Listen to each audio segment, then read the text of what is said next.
जैसे जैसे चुनावी सरगर्मी तेज हो रही है, सियासी पहलवानों के चेहरे सामने आने लगे हैं। इसी में एक चेहरा बड़कागांव विधायक अंबा प्रसाद की छोटी बहन अनुप्रिया प्रसाद का है, जो पिछले 7 वर्षों से मुंबई के धारावी में अनुप्रिया फाउंडेशन के जरिए झुग्गी झोपड़ियों में जिंदगी बसर करने वालों के बीच समाज सेवा कर रही थी। लेकिन समाज सेवा करने के बाद अनुप्रिया बड़कागांव पहुंची और इस बार कांग्रेस के टिकट पर हजारीबाग विधानसभा से चुनाव लड़ने की चाहत का इजहार की और स्क्रीनिंग कमेटी के समक्ष अपना बायोडेटा तक पेश कर दी। लेकिन मजेदार बात तो यह है कि इसी सीट से अनुप्रिया के पिता यानी योगेंद्र साव भी चुनाव लड़ने की चाहत रखते हैं। अब बाप बेटी में किसकी किस्मत खुलती है, इसका फैसला तो कांग्रेस के टिकट वितरण के साथ ही होगा। लेकिन अगर आपके मन में सवाल आ रहा होगा कि आखिर एक ही विधानसभा से पिता और बेटी दोनों कैसे लड़ेंगे चुनाव और दोनों ने आखिर एक ही विधानसभा से क्यों पर्चा भरा है, इसके पीछे की वजह है टिकट का बंटवारा। अगर किसी कारणवश अनुप्रिया को टिकट नहीं मिलता है तो योगेंद्र साव अपने लिए टिकट की मांग करेंगे और यदि योगेंद्र साव को टिकट मिलने में किसी तरह की अड़ंगा उत्पन्न होती है तो योगेंद्र साव अपनी बेटी अनुप्रिया के लिए टिकट की मांग करेंगे। पर दोनों में से चुनाव कोई एक ही लड़ेगा। लेकिन कहीं ना कहीं देखें तो अनुप्रिया को टिकट मिलने में दिक्कतों का सामना करना पड़ सकता है। इसकी वजह बनेगी सुबोध कांत सहाय की बेटी यशस्विनी सहाय, क्योंकि इस लोकसभा चुनाव में सुबोध कांत सहाय की बेटी यशस्विनी सहाय इसी तरह अचानक राजनीति में आई थी। वह भी मुंबई में रहकर लॉ की डिग्री हासिल की थी और कैलाश सत्यार्थी फाउंडेशन के नाम से एक एनजीओ भी चलाती थी और एक सोशल वर्कर के रूप में समाज सेवा भी किया करती थी। लेकिन अचानक से अनुप्रिया की ही तरह उसे भी चुनाव लड़ने का मन हुआ। लेकिन इससे पहले वह कभी राजनीति में नहीं आई थी। वह पहली बार इसी लोकसभा चुनाव में राजनीति में आई और उनके पिता सुबोध कांत सहाय के कहे अनुसार कांग्रेस ने यशस्विनी सहाय पर भरोसा किया और उसे रांची लोकसभा का टिकट भी दिया। लेकिन यशस्विनी सहाय संजय सेठ से करीब 1 लाख वोटों से हार गई और इनकी हार की मुख्य 2 वजह रही थी। एक तो राजनीति में पहली बार आना और दूसरा राजनीति में किसी तरह का तजुर्बा का ना होना, जिस कारण जनता इन पर भरोसा नहीं जता पाई। अब ऐसे में यह भी देखना दिलचस्प होगा कि क्या इस सियासी प्रयोग के बाद भी कांग्रेस इस विधानसभा चुनाव में अनुप्रिया पर दांव लगाती है या नहीं। लेकिन इतना तो तय है कि अगर कांग्रेस लोकसभा चुनाव में हुई गलतियों को ध्यान में रखते हुए ही टिकट का वितरण करेगी तो ऐसे में बहुत कम ही उम्मीद है कि अनुप्रिया को कांग्रेस टिकट देगी। ऐसे में अगर योगेंद्र साव टिकट के लिए जीत पर अड़ते हैं तो ज्यादा संभावना है कि कांग्रेस योगेंद्र साव को हजारीबाग से अपना उम्मीदवार चुन सकती है।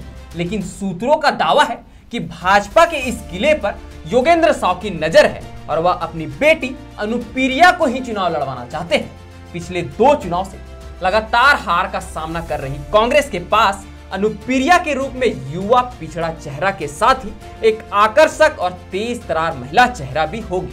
वैसे तो कांग्रेस की ओर से मैदान में उतरने की ख्वाहिश रखने वालों की लंबी लाइन लगी पड़ी है। लेकिन इसी लाइन में वर्ष 2019 में मनीष जायसवाल के खिलाफ ताल ठोकने वाले आरसी प्रसाद को भी एक मजबूत दावेदार माना जा रहा है। हालांकि उस मुकाबले में जहां मनीष जायसवाल को 1,06,208 वोटों के साथ जीत मिली थी, वहीं आरसी प्रसाद को महज 54,396 वोटों पर ही सिमट कर रहना पड़ा था। आरसी प्रसाद मनीष जायसवाल के करीबन आधे तक ही पहुंच पाए थे। वहीं वर्ष 2014 में कांग्रेस की ओर से मनीष जायसवाल के खिलाफ मोर्चा संभालने वाले जयशंकर पाठक की करारी हार हुई थी, जहां मनीष जायसवाल 89,675 वोट लाकर जीत दर्ज किए थे। वहीं जयशंकर पाठक को महज 11,528 वोटों के साथ चौथे नंबर पर खिसकना पड़ा था। इससे बेहतर स्थिति तो निर्दलीय टाल ठोकने वाले प्रदीप प्रसाद का रहा था। प्रदीप प्रसाद 62,546 वोट लाकर दूसरे नंबर पर रहे थे। इसी के साथ इस बार प्रदीप प्रसाद फिर से मैदान में उतरने की तैयारी कर रहे हैं।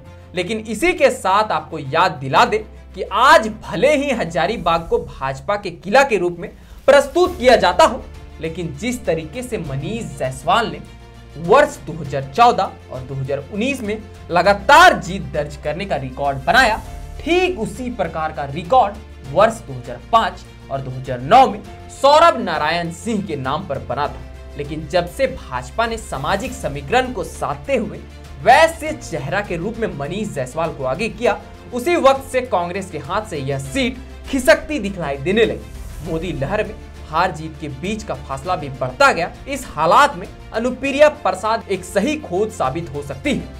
एक तो अनुप्रिया प्रसाद वैसे पिछड़ी जाति से आती है जिसकी एक बड़ी आबादी हजारीबाग विधानसभा के अंदर है। इसके साथ ही युवा और तेज तरार महिला की छवि भी है। लेकिन इस बात से भी कतई इनकार नहीं किया जा सकता है कि इनके पास राजनीतिक पिच और चुनावी अखाड़े का कोई अनुभव नहीं है, लेकिन लोगों के बीच काम करने का व्यापक अनुभव और एक मजबूत कम्युनिकेशन स्किल इनके लिए एक प्लस पॉइंट है।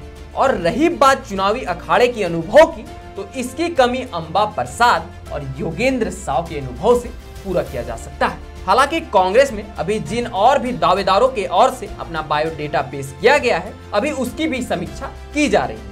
इस हालात में देखना होगा कि कांग्रेस के रणनीतिकारों का अंतिम फैसला क्या होता है। लेकिन जिस तरीके से लोकसभा चुनाव के वक्त अंबा का नाम हजारीबाग संसदीय सीट से उछल रहा था, इसे लेकर दावा किया जाता है कि तब कांग्रेस के रणनीतिकार अंबा के चेहरे पर दांव लगाने का अंतिम फैसला कर चुके थे। खुद अंबा को भी इसकी सूचना दे दी गई थी, लेकिन ऐन वक्त पर ईडी की छापेमारी के कारण कांग्रेस को अपना फैसला बदलना पड़ा था।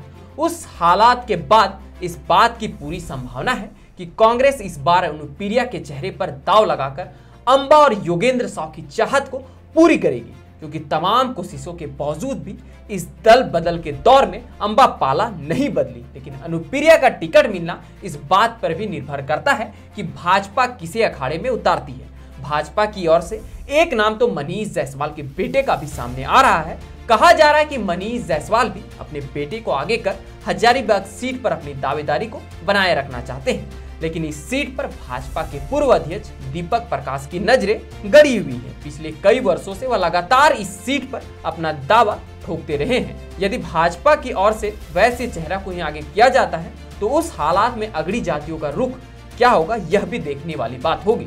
लेकिन कांग्रेस के टिकट वितरण को लेकर आप क्या सोचते हैं, यह हमें कमेंट में जरूर बताएं। और कांग्रेस किसे टिकट देगी, इस बात को भी जरूर लिखें। और यह वीडियो अगर आपको इंफॉर्मेटिव लगे तो अपने दोस्तों के साथ शेयर जरूर करें, और साथ ही साथ हमारे इस YouTube चैनल को सब्सक्राइब भी जरूर करें। तो चलिए मिलते हैं अगले इसी प्रकार के कुछ और वीडियो के साथ। तब तक के लिए आप सबों को जोहार।